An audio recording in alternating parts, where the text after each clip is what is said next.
আদান বাড়ি যে লেখালেখি করতেছে স্ত্রী, হ্যাঁ, যে স্ত্রী সাংবাদিক সম্মেলন করে বলছে আমার স্বামীকে গুম করা হয়েছে, পারলে আমাকেও আমার স্বামীর খাওয়াতে আমার স্বামীকে আমার কাছে দিয়ে দেন, নাহলে আমাকে আমার স্বামীর কাছে দিয়ে দেন। আর সে স্বামীর চরিত্র হরণ করা হচ্ছে। আল্লাহ যে নারীকে ক্ষমতা দেয় নাই কেন বুঝতে পেরেছেন? ইন্টেন্সিটি অফ ইমোশন, আবেগের জোয়ার। আল্লাহ তাআলার যত বিধান আছে প্রত্যেকটা বিধান সায়েন্টিফিক্যালি, বৈজ্ঞানিকভাবে প্রমাণিত। শেখ হাসিনা 2000 ছাত্র জনকে হত্যা কেন করেছে? শুধুমাত্র নারী হওয়ার কারণে। পুরুষ হলে সে করতো না এটা। কারণ নারী তার আবেগের জোয়ার বেশি, সে হুট করে সিদ্ধান্ত নেয়। এই জন্য আল্লাহ বলছে নারীদেরকে আল্লাহ তাআলা কি করেছেন? আর রিজালু কাওয়ামুনা আলার নিসা, নেতা বানাইছে। কোথা থেকে? কার উপরে? নারীর উপরে পুরুষকে বানাইছে। কারণ নারীর হচ্ছে আবেগী, হুট করে ফেলে, এরপর হায় রে কি করলাম। শেখ হাসিনা ওদের জিজ্ঞেস করে, পার্সোনালি কথা বলে দেখে, সে বলে হায় রে কি করলাম। কিন্তু উপরে যদি বলে আমি যা করেছি দেশের জনগণের জন্য করেছি। পৃথিবীতে যারাই করে যত আকাম দেয়, আপনারা আক্তুকুল দেখেছেন, কুরুল ওসমান দেখেছেন, সেখানে যারা ইসলামের শত্রু যারা, তারা সবসময় বলে আমি বস্তির, আমি তাবুর কল্যাণার্থে আমি করছি, বলে কিনা? আমি আমার গোত্রকে বাঁচানোর জন্য, কাই গোত্রকে বাঁচানোর জন্য আমি এগুলো করছি, বলে না? কিন্তু একজন কি কাই গোত্রকে বাঁচানোর জন্য, নাকি সে ক্ষমতা পাওয়ার জন্য? এটা দেখলেই বুঝতে পারবেন আপনি। এই জন্য নারীদেরকে ক্ষমতা এই জন্য দেওয়া হয় না, নারীরা অতি আবেগী। এবং কি ডিভোর্সের ক্ষমতা নারীকে কেন দেওয়া হয় না জানেন? বলেন তো, বলেন না রে ভাই, বলতে লজ্জা পান কেন? নতুন বাংলাদেশ বলতে লজ্জা পান কেন? বলেন কেন? আবেগ। তাহলে প্রতিদিন একজন জামাই তালাক হবে। পুরুষরা তো সহজে তালাক দেয় না, দেয়। কিন্তু নারীকে যদি ক্ষমতা দেওয়া হতো, প্রতিদিন একজন তালাক হইতো। এবং ঢাকা শহরে একটা জরিপে দেখা গেছে আমাদের রাষ্ট্রীয় আইনে মেয়ে স্বামীকে তালাক দিতে পারে, তার 99% মেয়ে তার স্বামীকে তালাক দিয়েছে। প্রতি মিনিটে 2টা তালাক হয় ঢাকা শহরে। এবং তার 99% হচ্ছে নারী কর্তৃক স্বামী ডিভোর্স দিয়ে। ওই দিন আমার কাছে একজন আপা আসছিলেন, এসে আমাকে বলে আমি স্বামীকে ডিভোর্স দিতে চাই। আমি দিতে চান? ওই কারণ স্বামী সমস্যা, আমি তো আর জানি। আমি আপা, আমি আপনাকে আপনার ডিভোর্সটা আমি করাবো, কিন্তু 1 সপ্তাহ পরে করাবো। আমি আপনাকে একজনের নাম্বার দিব, আমার ক্লায়েন্ট ছিলেন, উনিও ডিভোর্স দিয়েছিলেন স্বামীকে। ওনার সাথে আপনি 5টা মিনিট বা আধা ঘন্টা পারলে দেখা করে ওনার সাথে একটু কথা বলবেন। পরে আমি নাম্বার দিয়ে তো শেষ, আমি আর খোঁজ নিই নাই। 1 সপ্তাহ পরে উনি আসছেন, এসে বলতে ভাই আমি ডিভোর্স দিব না।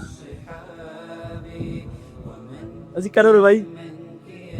বলেছে ভাইয়া আমি ওনার সাথে কথা বলে যেটা বুঝতে পেরেছি, ডিভোর্স দিলে যে একটা মেয়ে তার বাবার বাড়িতেও কি হয়ে যায়,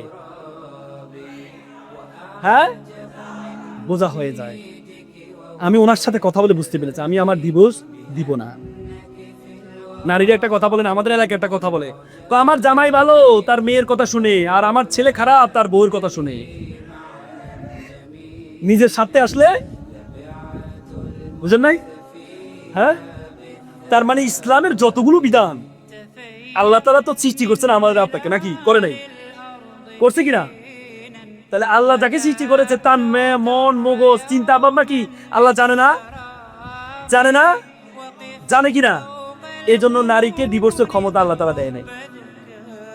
ডিভোর্সের ক্ষমতা আল্লাহ তাআলা দেয় নাই।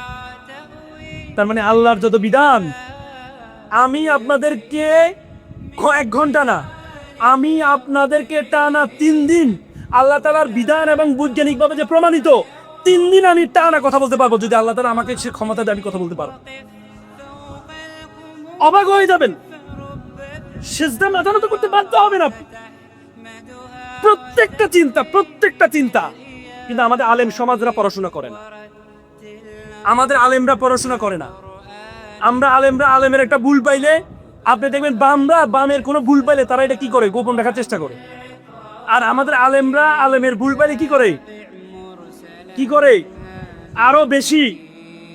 আরো বেশি ভয়ঙ্কর ভাবে নোংরামি করে, কাফের বানায় ফেলে। সিলিপক টাং সাংবাদিক বলেছে কাফের বানায় ফেলছে। এত সহজ কাফের এত সহজ। অপবাদ আল বোতানু আসাদ মিনাল কাতলে, বলে অপবাদ হচ্ছে হত্যার থেকে নিকৃষ্ট। আপনি হুট করে মানুষকে অপবাদ দিয়ে দিচ্ছেন,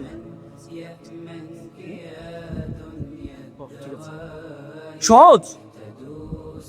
আজকে মুসলমানের বিরুদ্ধে, আজকে যে আফগানিস্তানে পাকিস্তানের সাথে যুদ্ধ হচ্ছে, আজকেও 12 জন পাকিস্তানি সেনা মারা গিয়েছে। আপনারা হয়তো আমাদেরকে ভাববেন যে আমরা পাকিস্তানি, যারা বামরা তারা বলে পাকিস্তানি, আলেমদেরকে বলে পাকিস্তানি। ভাই আমরা কোনো পাকিস্তানি না, আমরা আফগানিস্তানি না, আমরা সৌদি আরবিয়ান না, আমরা হচ্ছে কি না ফিলিস্তিন না। আমরা মনে করি মুসলমান মানি আমাদের প্রত্যেকেই কি ভাই। আল মুসলিম ইখওয়াত, মুসলমান আল মুসলিম আকুল মুসলিম, মুসলমানের ভাই। একটা অঙ্গের মতো, একটা অঙ্গের আঙ্গুল যেমন ব্যথা পাইলে পুরো শরীর ব্যথা পায়, পৃথিবীর কোনো প্রান্তে কোনো মুসলিম যদি ব্যথা পায় তাহলে আমরা ধরে নিই আমরা প্রত্যেকেই কি। নাহলে গাজায় মানুষ মারছে, আমাদের কান্না কেন? এখানে অনেকে আছেন রাত সারা ধরে কান্না করেছেন গাজার জন্য, করেন নাই? আল্লাহর কাছে কান্না করেছেন গাজা মুসলমান ভাইদের জন্য, করেছেন না? কেন? আপনি কি প্যালেস্টাইনি? হ্যাঁ, তাহলে এটা তাদের একটা চক্রান্ত। আপনি মুসলমান ইসলামের কথা বলবেন, আপনি হয়ে যাবেন আগে বলতে তালেবানি, এখন আর তালেবানি বলে না, কারণ তালেবানও সফল হয়ে গেছে তাদের দেশ। আগে কথায় কথা বলতো কি আফগানি বলতো না, এরা হচ্ছে তালেবানি বলতো আগে, কিন্তু এখন আর তালেবানি বলে না, কারণ তালেবানি বললে এখন পজিটিভ হয়, এই জন্য আর বলে না। বলছে আফগানিস্তান পাকিস্তান যে যুদ্ধ হচ্ছে, কেন হচ্ছে জানেন? পৃথিবীর সবচেয়ে বড় রাষ্ট্র কি? রাশিয়া একটা মহাদেশের সমান। রাশিয়া পৃথিবীর জমির 1/8 রাশিয়ার নিজের একার, পৃথিবীর জমির 1/8। আর আমাদের বাংলাদেশের কত গুণ বড় জানেন? 110 গুণ বড়। রাশিয়ার স্থায়ী কোল্ড ওয়ারের মাধ্যমে রাশিয়াকে পতন করে কে? আমেরিকা। 1991 সালে সোভিয়েত ইউনিয়নের পতনের মাধ্যমে। যখন সোভিয়েত ইউনিয়নের পতন হয় তখন আমেরিকা সবাই আনন্দ করছিল, পৃথিবীর সবচেয়ে বড় রাষ্ট্রকে আমরা কি করেছি? পতন করেছি। তখন তাদের মধ্যে একজন দার্শনিক ছিলেন হান্টিংটন, তার একটা বই আমি পড়েছি, ক্লাশ অফ সিভিলাইজেশন। আপনারা দেখবেন বইটা, ক্লাশ অফ সিভিলাইজেশন। সে বইতে সে বলেছে সে মন খারাপ করে বসে আছে, তখন তারে বলে যে আমরা সবাই আনন্দ করছি, তুমি মন খারাপ করে বসে আছো কেন? পতন অবশ্যই হবে। কি বলে আমাদের পতন হবে? পৃথিবীর সবচেয়ে বড় রাষ্ট্রকে আমরা পতন করেছি, আমাদের পতন কে করবে? বলছে আমাদের পতন হবে, আমাদের পতন করবে কারা জানো? মুসলিম যুবকরা। এটা বলার পরও তো আমেরিকানরা সবাই চিন্তায় পড়ে গেল, মুসলিম যুবকরা আমাদেরকে পতন করবে। তখন তারা 2টি থিওরি ফলো করে। কয়টা থিওরি? একটা হচ্ছে কাঁটা দিয়ে কাঁটা ফোয়া, আরেকটা হচ্ছে মুসলিম যুবকদের নৈতিকতা নষ্ট করে দেওয়া। 2টি জিনিস থিওরি অবলম্বন করে। প্রথম থিওরি, তারা মুসলিম রাষ্ট্রগুলো থেকে ইন্টারনেটকে অ্যাভেলেবল করে দিয়েছে। আপনারা জানেন পৃথিবীর সবচেয়ে বেশি ব্রাউজ পর্নোগ্রাফি যে সাইটগুলো আছে, ফোন সাইটগুলো আছে, সবচেয়ে বেশি ব্রাউজের যে 10টি দেশ আছে তার মধ্যে 8টি দেশ হচ্ছে মুসলিম দেশ। তার মধ্যে প্রথম দেশ হচ্ছে পাকিস্তান। আমি আর বললাম না কোন কোন দেশ। এ পর্নকে, ইন্টারনেটকে তারা অ্যাভেলেবল করে দিয়েছে পুরো পৃথিবীতে। তারা ইন্টারনেটকে অ্যাভেলেবল করে দিয়ে তারা জানে যে যুবক পর্নোগ্রাফি দেখবে, যে যুবক নারীকে দেখবে, সে যুবক কখনো কোরআন হাদিসের সাথে যুক্ত হতে পারবে না। এজন্য আমাদের মুসলিম যুবকরা যখন ওইদিকে ড্যাভেট হয়ে গেল, তখন আর তারা কোরআন হাদিসের দিকে গবেষণা করা এটা ভুলে গিয়েছে।